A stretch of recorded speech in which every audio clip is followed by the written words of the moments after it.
Assalamualaikum, selamat pagi tuan-tuan dan puan-puan. Saya nak kongsikan satu rahsia untuk terus konsisten menyimpan emas menggunakan teknik yang saya panggil sebagai teknik clue, KLU. Apa dia K? K adalah ketepikan.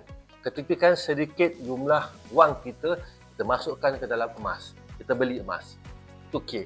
Lepas K kita kena L. Lupakanlah yang kita dah simpan emas selama ni.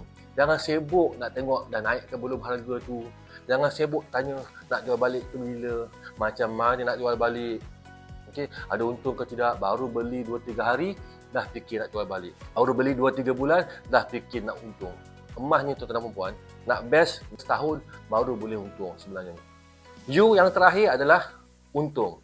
Tiba-tiba dah untung. Contohnya macam ini, emas di tangan saya pada tahun 2021 bulan 6 ini RM269. Tapi hari ni tiba-tiba dah berharga RM443. Nampak tak? So itulah tips saya menyimpan emas menggunakan formula clue, KLU. Ketepikan, lupakan, insya-Allah pasti ada untung. Assalamualaikum, bye bye.